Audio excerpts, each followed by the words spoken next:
dedicades als mestres de la Segona República, molt especialment a les dones mestres. Perdoneu si repetisc agraïments, que potser heu escoltat en anteriors intervencions, però és necessari fer-ho tenint en compte que aquestes jornades són imprescindibles si volem no només conèixer, sinó sobretot reconèixer les errades del passat per evitar-les en un futur amenaçat novament per les garres de l'extrema dreta. I sé que han sigut un èxit de participació, així que màquina avant per a properes edicions. Enhorabona als companys i companyes del Fòrum de la Memòria Històrica Democràtica Cocentaina, molt especialment als col·legues de professió, al seu president Àlex Barber i també a Diego Fernández per la magnífica unitat didàctica que van elaborar. No oblidem República, Guerra i Repressió a l'Alcoià i el Comtat, i que han elaborat per difondre entre estudiants un contingut que sol treballar-se al tercer trimestre de curs i vista en molts casos a correcuita. Unes unitats amb molt d'èxit d'acollida. Com la tindrà també el primer concurs No Oblidem, destinat a alumnes d'ESO i de batxillerat i al públic en general, que han d'elaborar treballs sobre el període que va des de la dictadura de Primo de Rivera a la transició. Felicitacions en aquest cas a la Mancomunitat de l'Alcoià i el Comtat, a la col·laboració del Fòrum, del CAEA, de la Coordinadora Alcoià Comtat pel Valencià.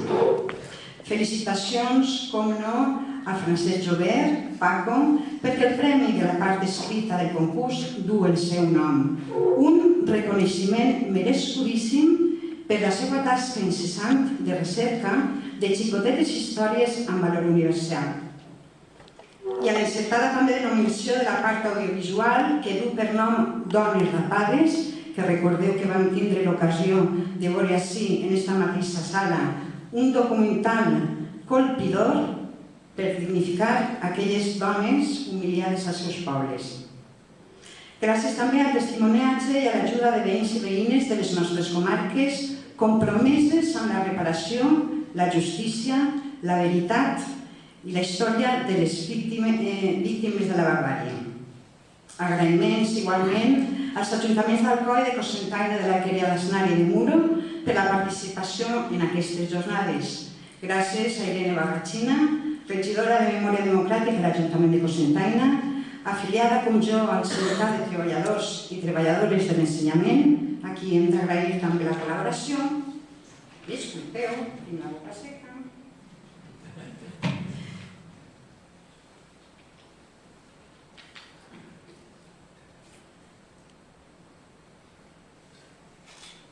I, evidentment, a la CT-UGT, sindicat que ha permès la tasca de difusió del documental Les Maestres de la República. Un documental on es barreja la ficció de la vida d'una mestra amb imatges inèdites de l'època, relats de familiars i la participació de 5 professors i professores universitaris. Gràcies a tots els ponents per acostar-nos a una part de la història que cal reivindicar, recordar, la República. Avui volem donar també la benvinguda i un agraïment molt especial a Fernando Martínez López, que és el secretari d'Estat de la Memòria Democràtica del govern espanyol. Clourà l'acte juntament amb Francesc Jobert. Clourà aquestes jornades de Memòria Democràtica i aquí presentaré més tard.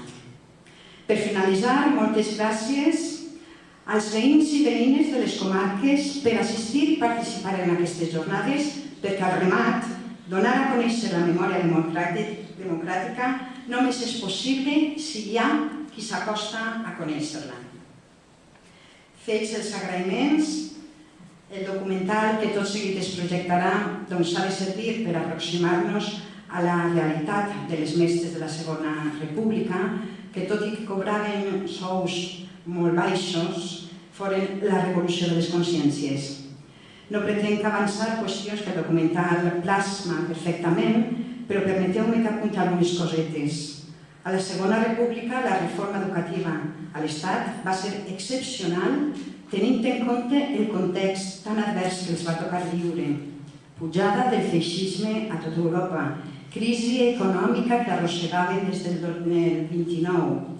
I enmig de tot això, la Segona República va encetar un procés de progrés i d'evolució que pràcticament cap país europeu no havia fet. Les dones mestres de la República han estat injustament oblidades perquè han estat esborrades perquè el franquisme els incomodava, perquè van ser valentes, decidides, perquè van ser exemple de resistència, autònomes, solidàries. Valors que aquestes jornades pretenen compartir. Un moment d'eclosió de llibertats, de possibilitats de justícia social, d'emancipació, principalment de les dones, que s'oposaren al paper tradicional de la dona i volien conquerir drets democràtics. Això, evidentment, incomodava el nacionalcatolicisme. Penseu, a més, que durant la República les diputades eren majoritàriament mestres. Durant el procés de depuració del franquisme van ser més sancionades que els homes per causes morals, de gènere, per considerar-les culpables de la coeducació, de dignificar l'escola pública, per ser capdavanteres de la renovació pedagògica. Un llinatge de dones que anaven transmetent-se el saber de dones i formaren una identitat femenina diferent. Dones que havien aconseguit ser ciutadanes, ja podien votar i accedir al poder públic i optar si volien no només la maternitat física, sinó també la maternitat d'idees i de solidaritat. Dones que s'esforçaren perquè totes tingueren accés a tots els coneixements que la dictadura de Primo de Rivera i posteriorment la dictadura de Francisco Franco no es deixà fer. Ordenar què podien llegir i què no. En això es trobaven. Dones compromeses que s'havien afiliat a sindicats per millorar l'educació. Dones partidàries de l'educació sexual. Totes les dones havien de conèixer el seu cos i prendre'n decisions. Poc se n'ha parlat de les escoles de dones adultes, on els ensenyaven a llegir a partir de revistes d'actualitat, on anaven a cosir amb màquines no només per cosir a casa, sinó per llaurar-los un futur, i discutien allí de l'actualitat per a preparar-les per a ser persones crítiques. En definitiva, les mestres de la República foren dones que es lliuraren a la llibertat amb el convenciment que feien un admirable treball d'esforç per guanyar l'espai democràtic. I ja sabeu que en el franquisme la cultura era subversió, atacs al règim, i les mestres republicanes no s'adormiren satisfetes i resignades. Al contrari, la pau sobre elles era la pau dels inquiets, des de la vigília permanent de transformació del món. D'estar endavant, que molta gent encara no es percep l'escola pública com un niu de diversitats culturals, de gent de moltes procedències socials, ideològiques, i encara, per desgràcia, poques, però encara queden escoles privades que segreguen per sexes. Fixeu-vos la diferència amb l'escola republicana. De tota manera, encara avui reivindiquem els eslògans de l'escola republicana. Volem una escola pública, laica, de qualitat, i afegiríem en valencià. Encara ens sorprèn que les escoles privades ja no siguin les subsidiàries de l'escola pública, que en la majoria de casos també disposen d'instal·lacions magnífiques. Nosaltres, des dels comitès de seguretat i salut laboral, velem per la quantitat i denunciem l'estat de molts centres educatius públics, així com les juntes de personal, en què constantment també estem duent les reivindicacions per millorar l'educació. Han passat 90 anys, ja ho he dit, i encara reivindiquem això, una escola laica. Sobretot tenint en compte el flux de gent, d'estudiants que venen als nostres centres, de totes les procedències, de totes les cultures diferents que no la catòlica. Encara treballem per la coeducació, mentre escoltem alguns companys de professió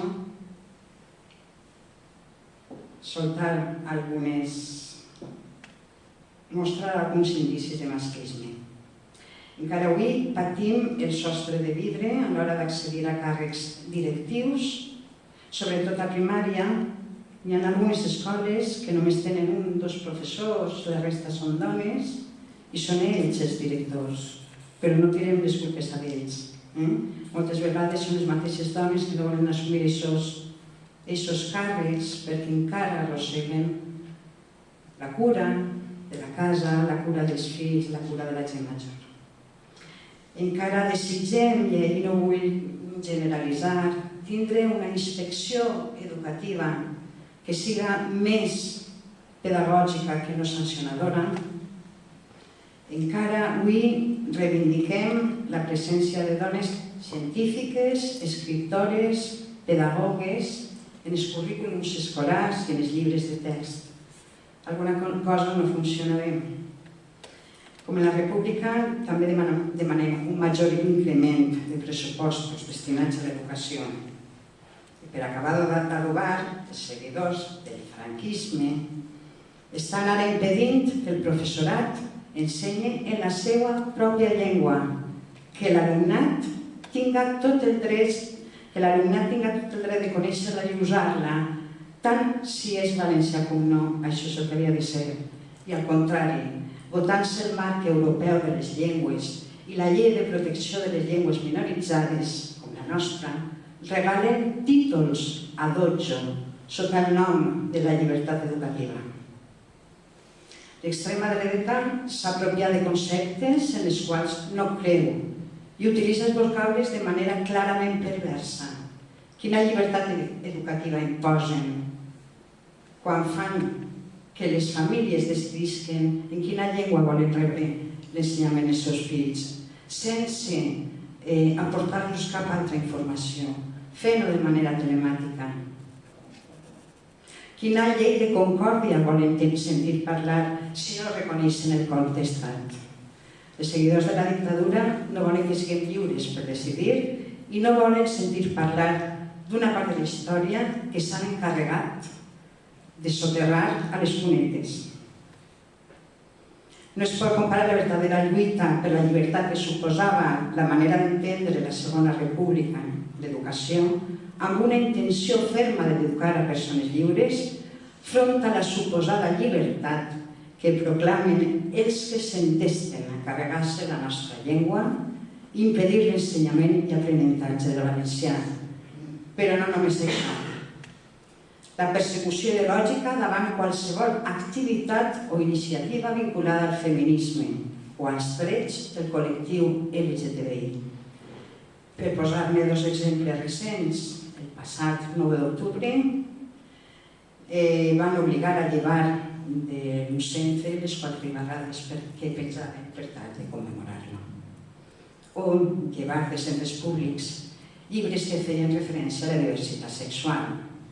I sense paraules, la catalanofòbia arriba a punts tan kafkians, d'aixòs que no saps plorar o riure, com ara voler traduir els poemes de Vicent Andrés Estellés al català.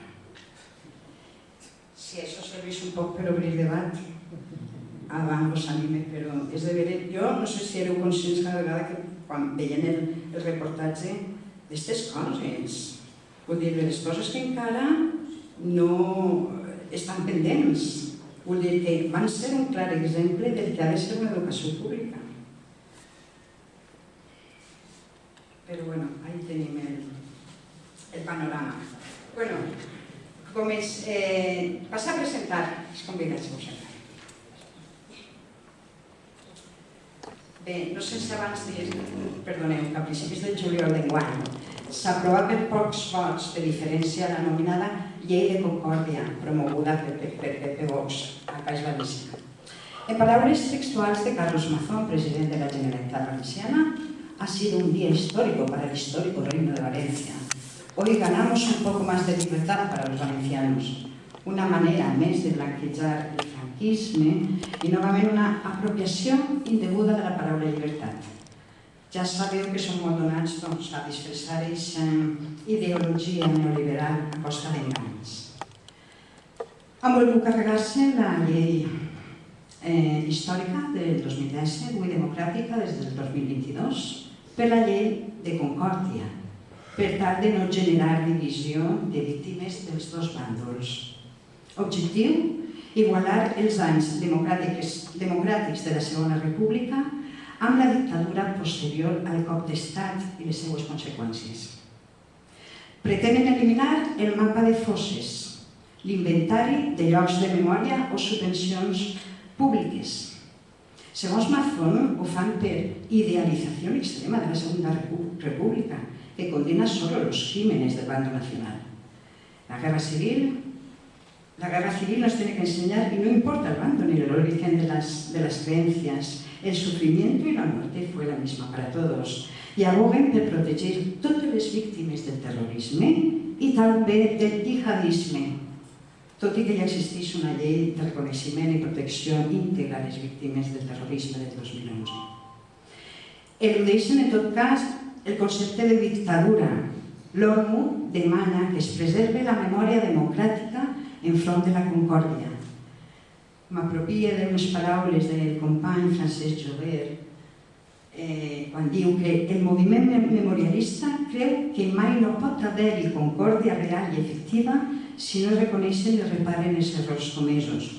L'error més gran que es va fer durant la Segona República fou el colp d'estat feixista, un fet que hem denunciat repetidament i encara no s'ha reconegut obertament. Un error que va partir en dos la nostra història. Bé, per això considerem importantíssim la presència avui del secretari d'Estat de Memòria Democràtica, Fernando Martínez López, que no dubta ni un moment a confirmar la seva assistència a la clausura de les jornades i a més ha pogut visitar amb nosaltres la fàbrica on recentment el Centre d'Estudis Contestants ha descobert les proclames polítiques i les pintures tan xules. Després, si li passa, ens dona la seva impressió. Moltíssimes gràcies de cor i enhorabona perquè per primera vegada es fan polítiques per impulsar, dirigir, gestionar la política en matèria de conservació, de defensa, de foment i divulgació de la memòria democràtica en virtut dels principis de veritat, justícia, reparació i no repetició. No tindríem temps suficient per enumerar tan llarg currículum del company, així que em veuré forçada a reduir-lo si em permets i demano disculpes. Fernando Martínez és historiador i polític. Des del 2020 és secretari d'Estat de Memòria Democràtica a l'Estat espanyol, càrrec que havia exercit anteriorment en el rang de director general entre el 2018 i 2019. En el seu primer any dissenyà un pla de xoc d'1,5 milió d'euros per a diversos projectes de memòria democràtica, principalment per a l'exhumació de víctimes. En aquest sentit, a l'octubre del 2020, regular les ajudes a la Federació Espanyola de Municipis i Províncies per a accions en matèria de memòria democràtica i finançar directament d'altres a tot l'estat espanyol. En les eleccions generals d'abril del 19 fou elegit senador per la 13a legislatura per la província d'Almeria. Durant aquesta va ser elegit secretari primer de la mesa del Senat i vocal de les comissions d'assumptes exteriors de cooperació internacional per al desenvolupament de funció pública de suplicatoris. Va ser un dels responsables de l'exhumació de les restes mortals del dictador Francisco Franco del Valle de los Caídos. Militant del PSOE, fou regidor de Cultura i Participació Ciutadana a l'Ajuntament d'Almeria i posteriorment alcalde. També ha ocupat la presidència de la Federació Andalusa de Municipis i Províncies i fou un destacat militant del moviment comunista andalús. Doctor en Filosofia i Lletres i Història Contemporània per la Universitat de Granada. Es dedica a l'ensenyament com a catedràtic d'Història Contemporània a la Universitat d'Almeria. És especialista en l'època de la restauració borbònica i el republicanisme espanyol. Ha sigut coordinador del mapa de fosses d'Andalusia i coordinador investigador principal de projectes d'investigació d'universitats andaluses relatives a les actuacions dels tribunals de responsabilitats polítiques a Andalusia. Hi ha la repressió franquista de la maçoneria andalusa i l'exili republicà andalús del 39, i això que no havia d'estudiar. Premi de Memòria Històrica de la Junta d'Andalusia. Entre tantes implicacions i responsabilitats, ha participat en els actes de l'aniversari de la desbandada, es commemoren el 8 de febrer, i en alguns socis del fòrum, entre ells Bernat Borreig, el va conèixer i el va convidar a vindre a aquestes jornades. La visita que avui ha fet a nosaltres haurà també rememorat aquells fets de la desbandada que ell mateix pot explicar si li sembla bé. Gràcies.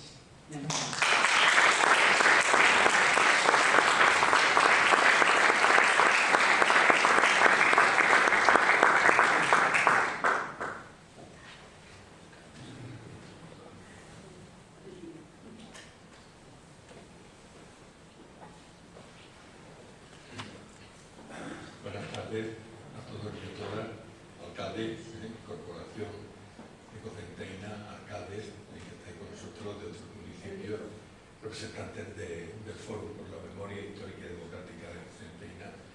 A todos y a todas, muchísimas gracias por vuestra presencia en este acto de clausura, de clausura de la jornada. Quiero daros la enhorabuena por la magnífica programación que tenéis de memoria. Y claro, la enhorabuena también por la selección. Bueno, de nuevo, maestra de la República, aunque haya tenido que salir porque me llaman del Ministerio, pues para mí siempre la he visto un montón de veces, pero siempre para mí aprendo algo de lo que no había visto en otras ocasiones. La primera cuestión que os quiero decir es que desde el Ministerio de Política Territorial y Memoria Democrática estamos trabajando intensísimamente para el desarrollo de la Ley de Memoria Democrática. Estamos trabajando de tal manera que, bueno, es prácticamente que no paramos. No paramos porque es cierto, se llega tarde con los temas de la memoria. Se tenía que haber hecho mucho antes. Pero bueno, siempre decimos esto de refrán que nunca es tarde si la dicha es buena. Y la verdad es que no se han hecho, durante la democracia, no se han hecho políticas públicas de memoria hasta la ley de 2007 que en ese caso impuso José Luis Rodríguez Zapatero. Y esta ley que tenemos ahora en el 2022 la hemos hecho en un gobierno de coalición, con apoyo de distintos grupos políticos que estáis aquí presentes, y entre todos hemos logrado sacar una ley que el propio relator de Naciones Unidas, Pablo de Grey, que es quien marcaron los grandes principios del derecho internacional humanitario, nos decía que en estos momentos que estamos asistiendo a todo un proceso de emergencia de los populismos, de los totalitarismos, en este momento en el que la extrema derecha ya está presente en las instituciones públicas, que está marcando políticas, como muy bien comentabais antes, está marcando políticas en contra de la memoria, como es el caso aquí del País Valenciano y de la Comunidad de la Generalitat, del Parlamento. Bueno, pues realmente que apareciera una ley como la Ley de Memoria Democrática decía que era un aire fresco a todo el derecho internacional de carácter humanitario, pero no solamente a escala de España, sino a escala internacional. La verdad es que las políticas públicas de memoria se han venido haciendo siempre en España desde la época del franquismo. Dicho de otra manera, Franco tenía políticas públicas de memoria. Tenía políticas públicas de memoria para los suyos, para los caídos por Dios y por España. No deja de ser significativo cómo el franquismo hizo exhumaciones de sus víctimas a principios del franquismo, hizo reconocimientos, reparaciones de carácter económico y de carácter moral a los caídos por Dios y por España. Había un día que era el 20 de noviembre dedicado a los caídos por Dios y por España. No había un pueblo, una ciudad en el que las calles no estuvieran rotuladas con nombres de aquellos que se habían levantado en contra de la República, en contra del régimen legalmente establecido. Y Y además levantaron un gran monumento a esos caídos por Dios y por España, que fue el llamado Baile de los Caídos, felizmente ya principio de resignificación, por lo menos el nombre ya lo hemos cambiado, que le llamamos Valle de Cuelgamuros. La pregunta que habría que formularse es: ¿y qué se ha hecho en el proceso democrático? Porque quizás una pregunta previa sería: si esto se hace con las víctimas de los vencidos, de las víctimas de los vencedores, ¿qué pasa con las víctimas republicanas? Durante 40 años estuvieron criminalizadas, estuvieron estigmatizadas ellas y sus familias como rojos y como rojas, y estuvieron sacadas de la escena pública, invisibilizadas radicalmente. Se había creado el miedo y el terror durante todo el franquismo para que no se hablara, para que no transmitieran lo que las familias estaban sufriendo, habían sufrido cuando habían perdido a su padre. Pero difícilmente Farfante, la señora de Cangas de Onil, que es muy amiga mía, felizmente todavía vive, en cuanto sale frente a ellos y les grita, y su tía le coge la boca y le dice: cállate. Habían socializado el miedo y habían socializado el terror. Y por lo tanto, así se vive durante la dictadura. La gran parte, un número muy numeroso de hombres y mujeres republicanas tiene que tomar el camino del exilio.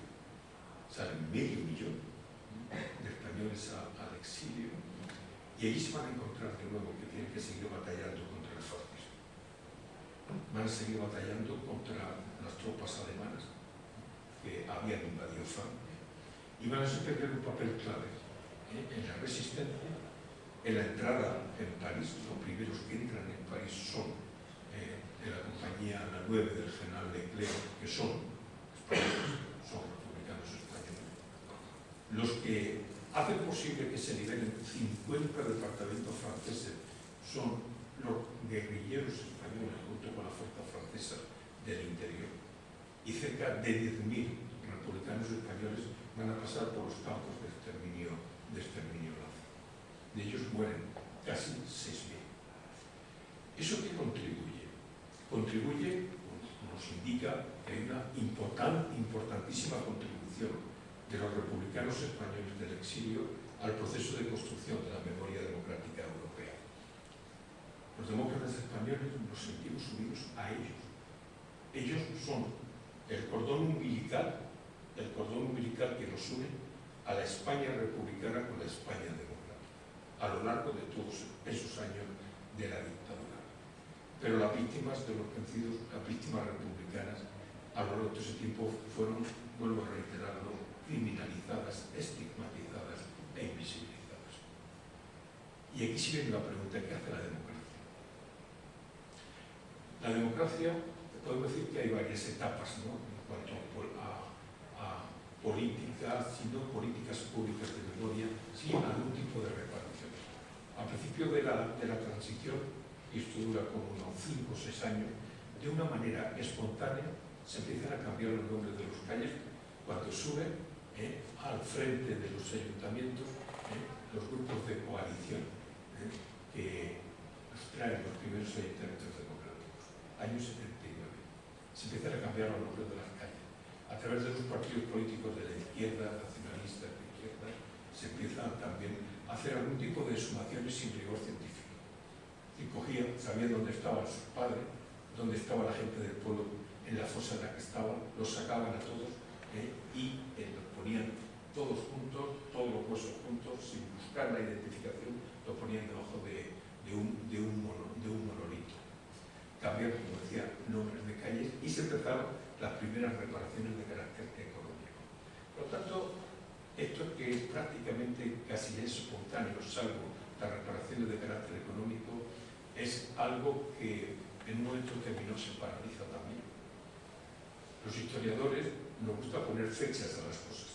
¿Y por qué se paraliza y en qué momento se paraliza este proceso de memoria en los primeros momentos de la transición? Fundamentalmente cuando se produce el intento del golpe de Estado de Tejero.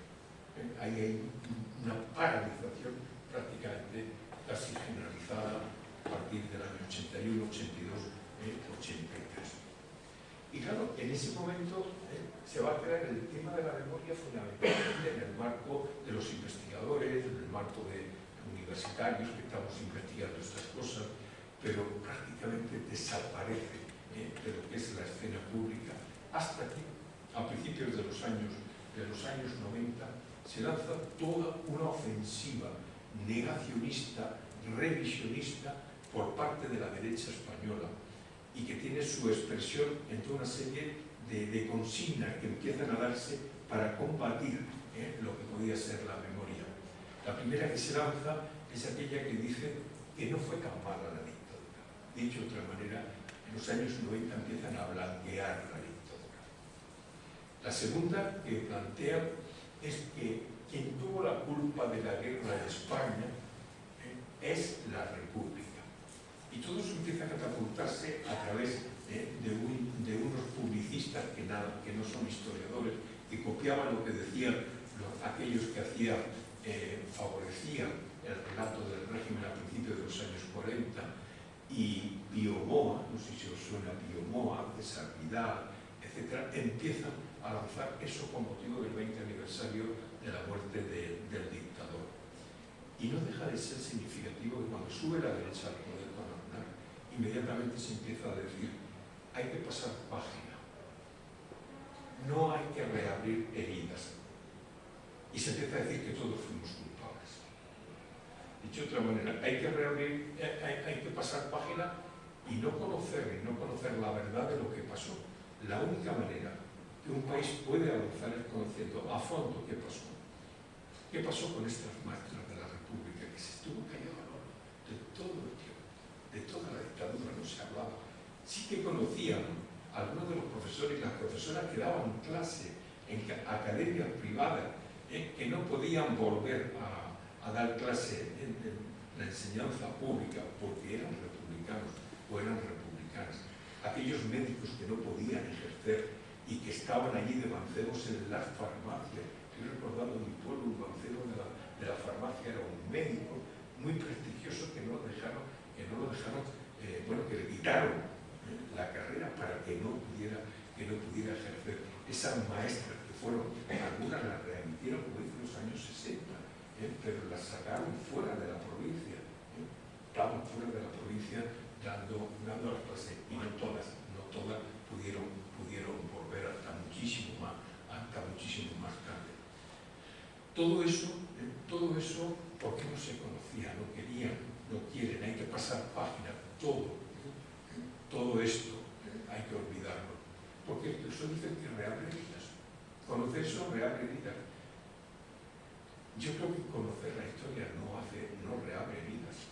Conocer lo que pasó, lo único que nos hace es que tengamos más paz, que podamos realmente ver el futuro, sabiendo de dónde venimos. Que nadie me cuente que es reabrir heridas cuando estamos exhumando una fosa común. Y están las mujeres de negro, como yo veo permanentemente que voy prácticamente a casi todas las exhumaciones, las mujeres de 90 años que están pendientes de a ver si le sacamos a su padre, o si le sacamos a su marido, o le sacamos a su hermano. Y es muy difícil, a veces es muy difícil encontrarlos porque tan solo estamos identificando un 30% de las exhumaciones que hacemos, porque ahora ya sí se empiezan a hacer exhumaciones con rigor científico desde el año 2000. Y claro, yo me siento en la obligación de ir a hablar con esas señoras que están allí, son las primeras que llegan a la fosa. Le digo, va a ser muy difícil encontrar a su padre, va a ser muy difícil encontrar a su hermano, va a ser muy difícil encontrar a su marido. ¿Sabe qué me responde? No se preocupe, secretario, todos son mis padres. Es emocionante. Todos son mis hermanos. Yo, la verdad es que he visto muchas fosas, he visto lo que se está haciendo, pero siempre que os recuerdo me emociono. Me emociono porque te dan una fuerza. Sigan ustedes haciendo, porque es la única manera que nosotros podemos hacer el duelo que no pudimos hacerles. Es la única manera de decir, ¿dónde esa pregunta que uno siempre cuando pierde un ser querido y no sabe dónde está, que siempre está buscando y dónde estará y qué le habrá pasado? Saber qué es lo que le ha pasado de una vez por todas y empezar a vivir en paz y plantearse el futuro de otra manera. No reabrimos heridas con la memoria. No es verdad. No es verdad que no hablemos de todas las víctimas. Hablamos de todas las víctimas. Lo que pasa es que unas fueron reparadas y las otras hay que repararlas.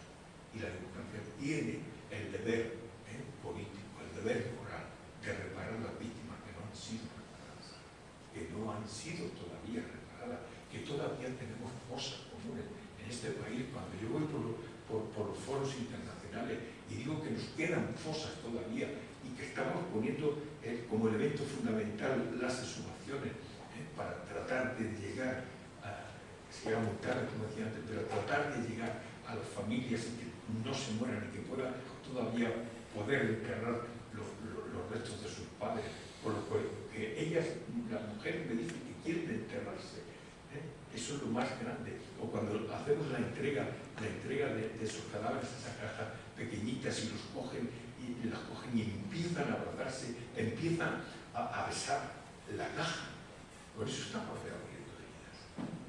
Por eso estamos haciendo algo que la democracia tenía que haber hecho hace mucho tiempo y que todavía no lo había hecho. Y claro, es en torno, por tanto, a esto que nos planteamos avanzar la ley de memoria histórica a una ley de memoria democrática en la que pusiera a las víctimas como el centro de las preocupaciones de las políticas públicas de memoria. La ley de memoria democrática ancla en los derechos humanos, ancla en la humanidad. No es una cuestión de confrontación con nadie, es una cuestión que está cimentada en los derechos, en el derecho internacional humanitario. Y es una ley que se plantea, por ejemplo, estamos hablando de las maestras de la importante que sufrieron una represión de las mujeres, la misma represión que los hombres, la misma represión que los hombres, pero además sufrieron una represión específica por ser mujeres, una represión de género. Voy a poner dos ejemplos. El que a las mujeres le cortaran el pelo a rapo, las rapadas que se llaman, fundamentalmente es una represión de género. A las mujeres le cortan el pelo a rapo. O cuando le dan aceite de ricino para pasearlas por las calles, para que sean el escarnio de los viandantes y de sus hijos que ven a sus madres, cómo las sacan de la cárcel, le han dado aceite de ricino y por las calles se van haciendo sus necesidades. Una diarrea espantosa, permitir que lo vean. Eso es una represión de género. La ley reconoce todo esto que no había sido conocido y sobre todo que se tienen que hacer muchas investigaciones sobre la contribución de las mujeres y sobre la represión de las mujeres, sobre las mujeres. Y después la ley se vertebra en torno a los grandes principios del derecho internacional humanitario, la verdad, la justicia, la reparación, el deber de memoria. No voy a detener mucho en ello, pero os voy a decir una cosa. Hasta que llega la ley de memoria democrática eran las asociaciones las que hacían las exhumaciones. Con las leyes, las que ha habido las leyes de memoria democrática de las comunidades, tenemos 12 o 13 comunidades que han hecho leyes de memoria democrática que ahora, por cierto, PP y Igor quieren eliminar y tal. Cuando se llega la ley de memoria democrática y recogiendo el sentir de del movimiento memorialista y recogiendo el sentir de Pablo de Grey y de los organismos internacionales de la ONU, decían que las exhumaciones tenían que hacerlas el Estado. Tenía que asumir el Estado. Y el Estado hemos asumido clara y abiertamente el proceso de las exhumaciones en España. El 60 y tantos % del presupuesto de la Secretaría de Estado de Memoria Democrática está destinado fundamentalmente a exhumaciones. Las asociaciones tienen otro papel de ayuda, de investigación, etcétera, y para eso se dan las subvenciones que se dan para ello. Pero después hay una cuestión, estamos haciendo un censo de víctimas. En España todavía, cuando hablamos de las víctimas del franquismo, Estamos hablando por estimaciones. No hay un censo oficial. Estamos acometiendo un censo oficial porque así nos lo ha planteado la ley. Y como estamos con temas de educación y temas de las marchas de la República, una de las cuestiones claves que plantea la ley de memoria democrática es que la memoria entre en la escuela. Muchas veces cuando estamos en reuniones de memoria, aquí felizmente veo bastante gente joven, pero en otras que me encuentro gente mucha de mi edad y todo pintando canas. Y entonces es fundamental que la gente joven conozca qué es lo que pasó para crear conciencia y que no vuelvan a ocurrir nunca más los hechos traumáticos del pasado. Eso del deber de memoria, esto de las garantías de no repetición, es explicar, conocer, para que nunca más vuelva a ocurrir. Pues una de las tareas fundamentales es que la memoria entre en la escuela. Ha entrado ya en la escuela, a través de la nueva ley de educación y a través de la ley de memoria democrática. Os pongo dos ejemplos. Ha entrado fundamentalmente en lo que es cuarto de ESO y lo que es segundo de bachillerato en la historia de España. Ha entrado porque el Estado ha arreglado lo que se llama los decretos de enseñanzas mínimas, cosa que se tiene que arreglar de algunas comunidades, como concretamente aquí, y uno de los elementos que tenemos para el recurso de inconstitucionalidad de la ley. Pero el decreto de enseñanzas mínimas es un decreto que en relación con la historia de España marca cambios importantísimos. Es decir, poniendo primero, hay mucha gente que no solamente de 18, 20, 30 años, sino también de 40 años, que no conoce absolutamente nada de lo que pasó durante la guerra y durante la dictadura, o muy poquito. Tampoco se lo contaban en su casa porque entonces había todavía bastante miedo. Pero ¿cómo lo iban a conocer si la historia de España de bachillerato empezaba en Atapuerca? Los yacimientos de Atapuerca prehistóricos hasta la actualidad. Había tiempo para estudiar los años 30 de la República, de lo que supuso la República en el proceso de modernización, de avance de derechos, de libertades en este país. No se estudiaba. No se estudiaba la guerra y, lógicamente, no se estudiaba la dictadura y lo que supuso la dictadura. Pues ahora ya no empiezan a trabajar. Ya empiezan las Cortes de Cádiz en 1812. En esa constitución que acordaréis que en la escuela a veces sí se estudiaba, a veces era la PEPA, ¿no? Porque se promulgó el 19 de marzo de 1812. Esa ahora empieza ahí. Y después ya marca la tendencia. Por ejemplo, el segundo ejemplo que quería comentar. Los títulos de algunos de los temas del anterior temario de la historia de bachillerato era uno el siguiente: República y Guerra Civil. Ese era un tema. Con lo cual claramente insinuaba que quien tiene la culpa de que se hubiera producido la guerra era la República. Ahora ya no pasa eso. Ahora hay un tema que es Segunda República, todos los procesos de la reforma de la Segunda República, con rigor, porque las cosas hay que estudiarlas con rigor y conocer todo el proceso histórico, no una parte y otra parte, no, todo el proceso histórico. Y claro, inmediatamente el siguiente tema empieza por golpe de Estado, lo que aquí niegan. Golpe de Estado. Si no hay un golpe de Estado, no se produce una guerra como la guerra que se produjo en España del 36 al 39. Unos militares rebeldes contra la República y que generan el conflicto. Porque si no, debates políticos, situaciones de polarización, las democracias tienen todas. Y en esos momentos históricos hay en toda Europa una situación como muy parecida. Hay historiadores que llaman la guerra civil europea. Muy parecidos. Entonces, ahora que se aclare, golpe de Estado, militares, rebeldes, Franco y tantos otros que se levantan, todos los que fueron exaltados durante el franquismo, que se levantan. Segundo, guerra de España. La llamada guerra de España, a la guerra civil. ¿Por qué? Porque en guerra civil muchas veces aparece que esto es una pelea entre hermanos. No, aquí se estaba diferenciando algo importante en la guerra de 1937-39. Se estaba diferenciando si España se convertía en un país fascista o no se convertía en un país fascista y seguía siendo un país democrático. Eso es lo que se diferenciaba. Y por eso intervienen las potencias extranjeras. No se hubiera entendido nunca que hubiera ganado la guerra Franco si no tiene el apoyo de los alemanes y tiene el apoyo de los italianos.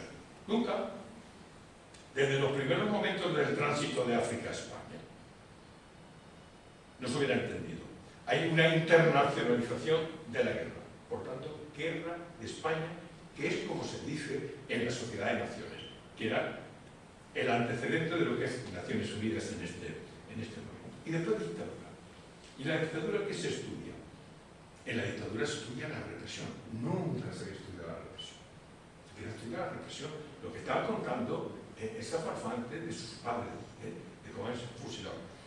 De todo tipo de represiones. Claro, que la represión no es solo una represión física. La represión física es la gente que pasa por las cárceles, pasa por los paredones de fusilamiento, es la gente que está en los batallones disciplinarios, pero además de eso hay una represión profesional, la de las maestras, la de los médicos, la de los empleados de Renfe, la de los empleados de correos, todos esos que son depurados y expulsados. Tanto represión.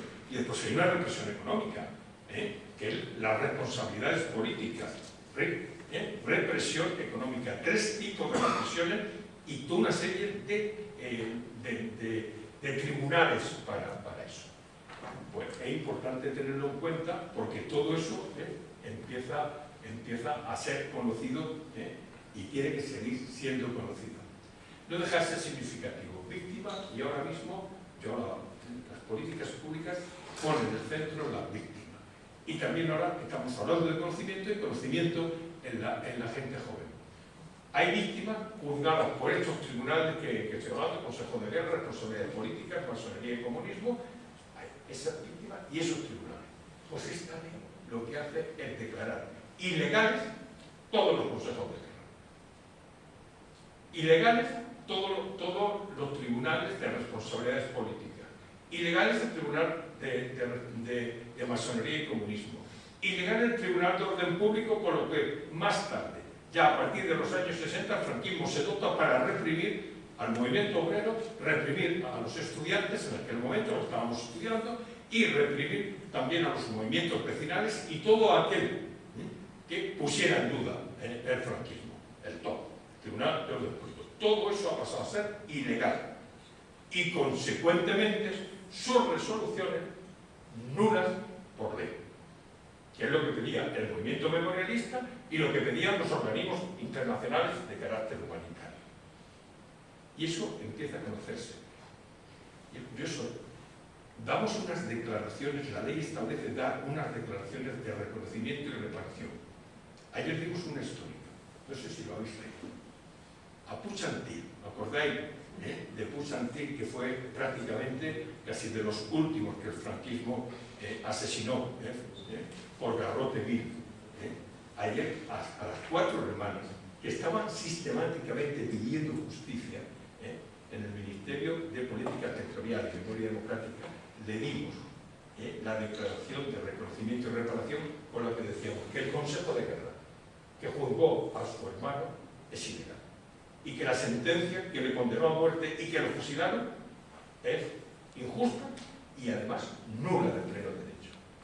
¿Sabéis lo que dijeron la hermana una que lo dice? No puedo hablar de todo lo que esperaba más de 50 años. No se había producido todavía. Eso lo lleva consigo la ley de memoria democrática y como eso estamos haciendo muchísimas. Antes de ayer estamos en Alemania, estaba yo en Alemania, y pudimos dar también una declaración de reconocimiento a una niña de la guerra. Se había ido con 2 años, la había llevado con 2 años, y había ido a Moscú. Y estuvo allí en Moscú con unos niños, porque los padres no estaban allí, con los niños y tal. Toda su trayectoria, hasta vino a España en el año 79. Vive en lo que era la antigua República Democrática Alemana, la parte que era entonces comunista. Y bueno, cuando leímos la declaración de reparación y reconocimiento, no os podéis imaginar, esto es lo más grande que me ha pasado a mí en mi vida. Pero no hace mucho también, hace unos meses, se lo dábamos a unos señores que a sus familiares lo habían sacado de una fosa común, sin decírselo a la familia, lo habían sacado de la fosa común, se lo habían llevado al Valle de Colgamuno, al Valle de los Caídos. No lo conocían, habían estado poniendo flores siempre en la fosa común, hasta que investigaron y en el año 3 se enteran que se lo habían llevado al Valle. Y empezaron a reivindicar que se lo sacaran del Valle, y tal. Entonces le dimos la declaración de reparación. Y en medio de, cuando se lo dimos a este señor, nos paró y dice, yo ahora quiero hablar. Entonces estaba la ministra y decía, no, pero usted después hablarme. Bueno, al final cogió mi voz, antes de terminar. Digo, esto es lo más grande que me ha pasado en mi vida. Lo he esperado toda mi vida, que el gobierno de España me diga y me dé una declaración de estas características que me diga. ¿Y sabéis lo que voy a hacer? Voy a hacer 13 fotocopias. La primera la voy a poner en la fosa donde estaba mi padre. Y las otras 12 las voy a poner en todos los bares del pueblo, para que todo el mundo sepa que mi padre no era un criminal, que era un jornalero de la UTE. Imaginaos cuando se plantea este tipo de cosas y cómo se va a avanzar. Bueno, nos preocupa, tenemos muchas cosas que desarrollar en la ley y la estamos desarrollando, pero estamos, y con esto voy a terminar, se comentaba antes, y lo quiero comentar ahora, estamos en unos momentos difíciles desde el punto de vista de la emergencia de fuerzas negacionistas, populistas. Lo estamos viviendo, el ataque tan brutal que estamos soportando en distintas comunidades autónomas, como es aquí en el País Valenciano, por parte de las fuerzas de la derecha extrema y de la extrema derecha, cargándose, intentando cargar las leyes de memoria democrática. También ha ocurrido ahora en Cantabria, también lo están haciendo, en Aragón también, y bueno, felizmente han reaccionado y en Castilla y León no ha sido aprobado. Pero bueno, ¿cuál es la posición que tiene el gobierno de España? Vamos a recurrirla ante el Tribunal Constitucional. Y de hecho la de Aragón la hemos recurrido y la han paralizado. La de Valencia es, si no se ponen de acuerdo en retirarla, pues evidentemente vamos al recurso de inconstitucionalidad para paralizarla, para que no se salga con la suya. Pero, dicho esto, nosotros estamos poniendo todo lo que tenemos a nuestro alcance desde el punto de vista jurídico y legal. A mí me preocupa la situación que se produce. Por lo tanto, tenemos que volver a sacar aquella idea que tenía mucha fuerza, que sacaron los supervivientes de los campos de exterminio nazi, los que sobrevivieron al exterminio. Sacaron un grito que era el grito nunca más. Un grito muy potente después de lo que habían vivido, después cómo se encontraron en la Europa asolada totalmente. Nunca más se vuelva a repetir esto. ¿Y qué quiere decir el nunca más? Que tenemos que estar alerta con lo que está ocurriendo, sabiendo que las libertades nos han costado muchísimo tiempo en conquistarlas, que los derechos que estamos viviendo felizmente en nuestro país nos han costado muchísimo, pero que se pueden perder de un plumazo. En un momento determinado se pueden perder rápidamente, pero tenemos que estar alerta. Tenemos que transmitir esto a la gente joven para que sepa realmente qué es lo que nos estamos jugando. Nosotros desde el gobierno de España no vamos a parar. Y además os digo con firmeza, con constancia, no nos van a arredrar de ninguna de las maneras las fuerzas de la extrema derecha ni la derecha, por más ruido que haga, de ninguna de las maneras. Vamos a seguir porque sabemos que está en juego el avance del futuro de este país. Y empezamos a hacer una cosa que antes no decíamos: democracia es memoria y memoria es democracia. Fortalecer la memoria, conocer todo lo que pasó es dar pasos en firme para que no vuelva a ocurrir. El olvido al que se sometió a las marchas de la República y se sometió a tantísima gente es incompatible con la democracia. Por lo tanto, cuando estamos hablando de memoria, no estamos haciendo un análisis retrospectivo del pasado.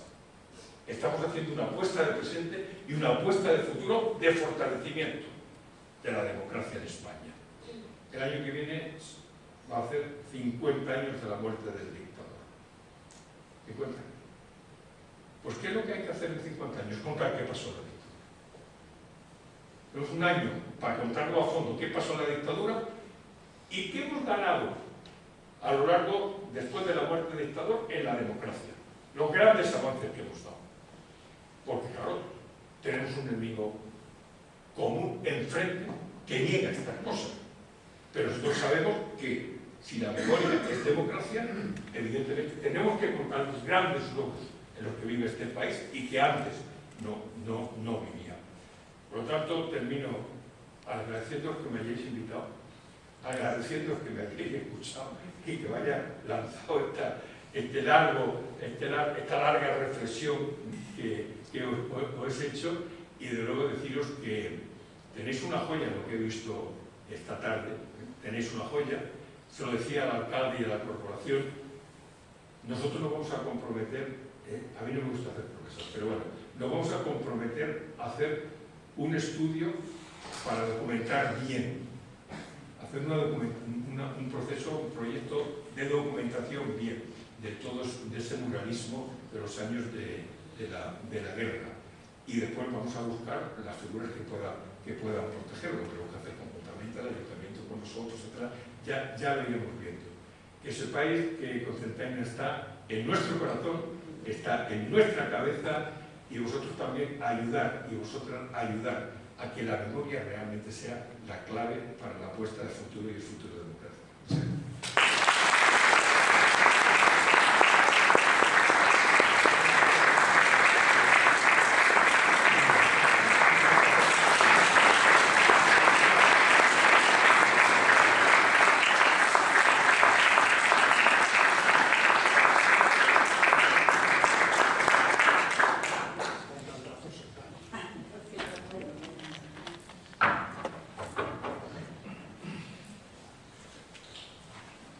Amics i amigues, companys i companyes. Donar-li la benvinguda al director de Memòria Democràtica del govern espanyol, a veure si suplís la manca de recolzament que tenia del govern valencià. I bueno, jo, no sé, soc un supervivient, la meva generació em vaig citar en republicà i em vaig alçar el matí franquista. Dius, això per què ho dius? Mira, acabat d'entrar l'exèrcit feixista en Cocentaina, van fer un acte en el Pla de les Monges. Jo és que tinc la memòria boirosa d'aquell acte, però anar reafirmant-ho després per coneixements que ja tinc i per preguntes. I, bueno, sé que recorde que hi havia uns homes davant del balcó del Democràtic, de Sancho, estaven molt enfadats, no sé què es passava, per empunyar-les allí i alguna cosa. I van acabar cantant tots en el Gros Mal. I jo, xicotet, estava amb mon pare era guarda rural, per tant, era del cos de l'administració municipal de Cocentaina, era guarda rural, el sindicat de llauradors, i mon pare segurament estaria per allí, perquè ell anar a un acte d'aquest tipus, per la seva voluntat, no iria. Bueno, la qüestió és que es van posar a cantar i jo vaig deixar el punyet.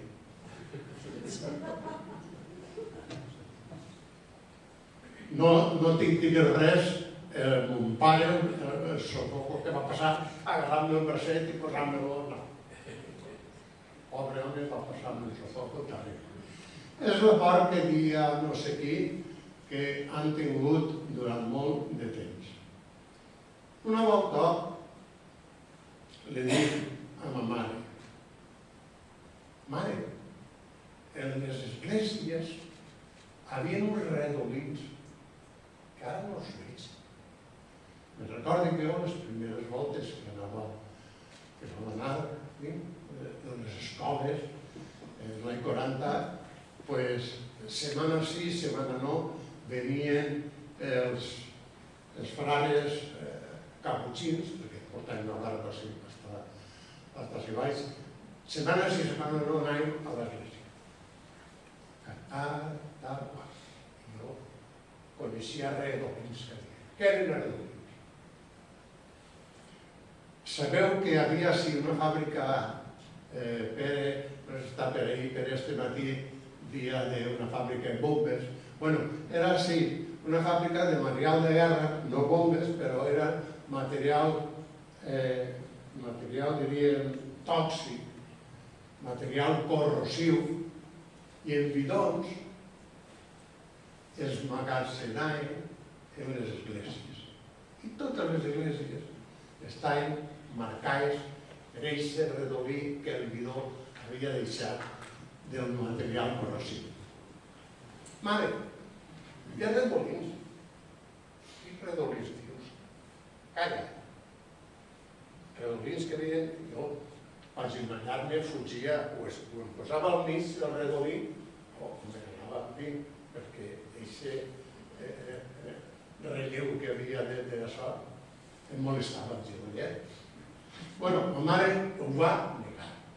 No digues a ningú això, perquè això és mentida. Això t'ho has inventat tu, això ho has somiat tu, això no està mai ahí. Bueno, ma mare, a voltes venien les ties a casa, germanes de la mare, i jo m'agradava escoltar-les, però parlaven tan baixet, Paquito, que no te'n vas a jugar? I, bueno, jo m'agradava escoltar-les, però no entenia el que deia. Baixet. Jo no teníem por que el xiquet ho soltara per dir. Mai vaig dir res a ningú, ni de redolins. Una altra cosa. Un traje de miliciano que em van fer, el xiquet. Un traje de miliciano. Una granota. I així jo recordava que després no me'n podia posar i ma mare entré a les mànigues i entré als camals fins que ja no me'n vaig poder posar. Bueno, mare, així hi havia unes lletres, que se ho deia. Calla't les lletres. Ahir tu això ho somies. Ahir no has tingut mai lletres. Mai no has tingut lletres. C-N-T-A-I-T. Jo no recordo, però aquesta rotxeta ahir sí que me'n recordo. Tinc ahir. El tinc ahir. Soc d'aquesta generació que per això segurament tinc el cap una miqueta tocat. I no és per l'edat només, que en tinc prou, sinó per aquesta por que ens han inculcat. Jo demanaria als companys i companyes que reafirmaren tot el discurs que ens ha fet Fernando, el director del govern espanyol de Memòria Històrica. Un discurs que millor que haver sigut en els anys 90, perquè la dictadura, la transició política, la dictadura va ser difícil. Va ser difícil. Molt difícil. Els sorolls de sabres que havia per les casernes, les mantalles de vara que pegaven per així, els assassinats d'Atocha. Escolta, seria molt difícil Pero bueno, ese projecte, Fernando, en els anys 90, per què han passat tants anys? Jo m'agradaria que li demanarem a Fernando, que sé que està compromès, m'ho ha dit, estic compromès a subvencionar un estudi seriós. Però jo li demanaria, i vos demano que m'ajudeu a demanar-li, que si no pot fer-ho, que ho diga clarament i que ens diga qui és el que impedeix que no ho fa, de no fer-ho, perquè és que altra explicació no en tinc. No en tinc. Per què ha passat tant de temps i no s'ha manejat res? I una altra cosa, no em vull acabar sense anomenar el vestigi que Pere Ferrer ens ha mostrat al poble. No al poble, als entitats memorialistes. És un vestigi extraordinari. Un vestigi que podria ser, ho dia Pere no sé quan, podria ser un motiu de peregrinatge antifeixista de tota Europa, perquè és un mural que tenim a Cocentaina que és antinazista, antifranquista i antifeixista. I això implica a tota Europa. I per tant, Fernando, no és l'última volta que parlarem, perquè jo vull que ens dones comptes d'aquest projecte. Val? I no res més. Moltes gràcies.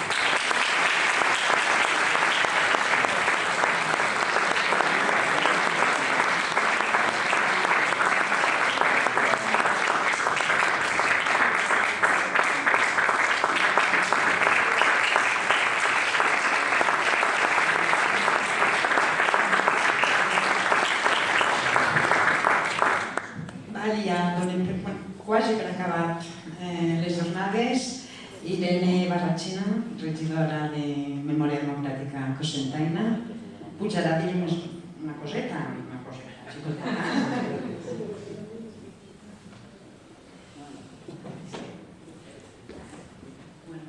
A veure, que s'ha fet molt tard, seré superbreu, de veres, soc breu, fins i tot quan no dic que vaig a ser breu, seré molt breu.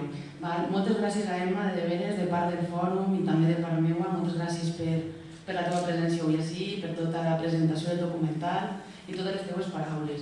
Em suma tot el que s'ha dit. S'han dit moltes coses, algunes d'elles les repetim cada vegada que ens reunim en actes i accions vinculades a la memòria democràtica, però com sabeu, després de tant de silenci, és menester insistir, remarcar i repetir la història, també les xicotetes històries, per tal de poder fer memòria. Només, ho deia abans Fernando, només cuidant i treballant per la memòria democràtica podem estar segurs que fem camí cap a una democràcia més forta i més justa. Voldria també donar les gràcies a tota la gent, sé que és molt tard, s'ha fet molt tard, però donar les gràcies a tota la gent per vindre avui i per participar en tots els actes que s'han fet al llarg d'aquestes terceres jornades. Gràcies especialment al secretari d'Estat de Memòria Democràtica, Fernando Martínez López, per recolzar iniciatives com esta, no només amb la seva presència sí, sinó també amb el treball que es fa des del Ministeri dia a dia i el compromís per seguir treballant fermament en la recuperació de la memòria democràtica. Agraïm la proposta de col·laboració, de recolzament i difusió de la troballa que hem comentat, que de veres és extraordinària. Agraïm també molt al Centre d'Estudis Contestants haver-nos-la mostrada. I bé, simplement recordar que encara no fa un any ens trobàvem també a les portes d'ací del centre social per inaugurar un monument en record de les víctimes de la dictadura, la guerra i el franquisme. Hem de reconèixer que fer possible aquella inauguració va ser una tasca complicada, que va tardar molt més del que haguérem volgut, però com sabeu, tot això va ser possible gràcies a l'esforç de molta gent, però fonamentalment gràcies a la iniciativa i perseverança de tota la gent del Fòrum per la Memòria Històrica i Democràtica de Cocentaina.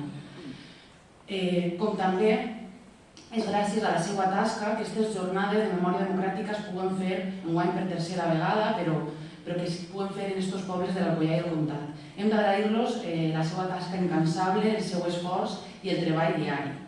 Gràcies especialment per dedicar aquestes terceres jornades a les mestres i els mestres de la República, perquè malgrat els esforços per esborrar-los de la història, la seva herència perdura fins als nostres dies. En nom de l'Ajuntament de Cocentaina, moltes gràcies per enfortir i cuidar la nostra democràcia. I per acabar, tot ja final, dir només un parell de coses. Ara eixirem un momentet ahí fora davant del monument per a fer un molt breu homenatge floral. Àlex Barber, que és el president del fòrum, dirà unes paraules ahí fora i després, quan acabi allò, podrem entrar i pegar un mosset, s'ha fet molt tard, així que tindreu ja fam, peguem un mosset i bevem alguna cosa així fora.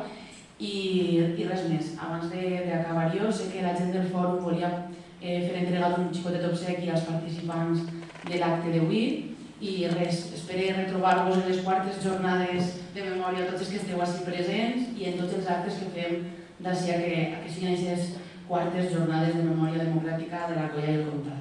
Sabeu que compteu amb el suport de tot l'Ajuntament per seguir duent endavant les vostres iniciatives i les vostres propostes, per seguir treballant conjuntament per la memòria democràtica. Així que seguim reivindicant i exigint veritat, justícia, reparació i no repetició. Moltes gràcies.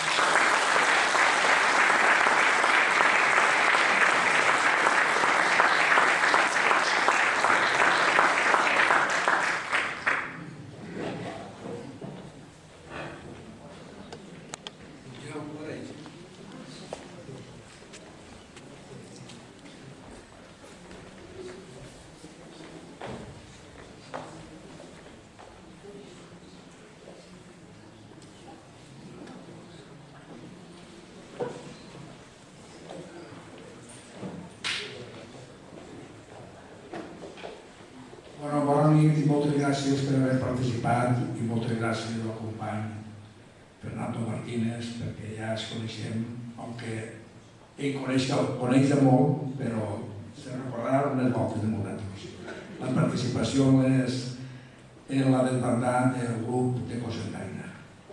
Anem a fer un regalet conforme tots els actes enguany del monument, un gravat del monument que tenim ahí fora del company de nosaltres, de l'artista Luis Ardevines.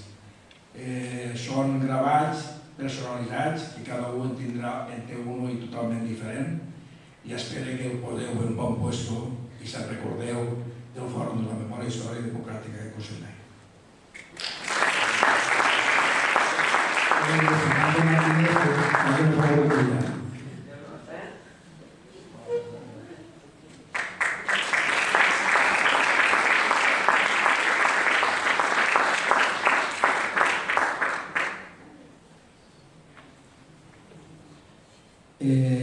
Emma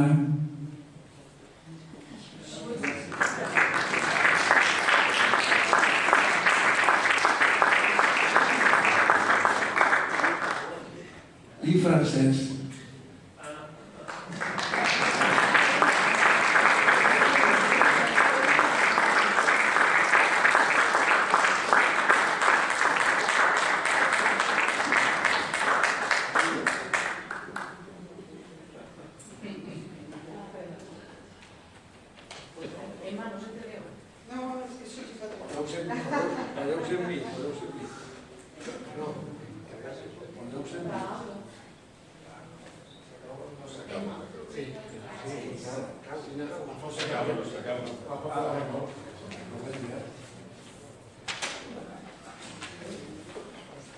No sé para qué.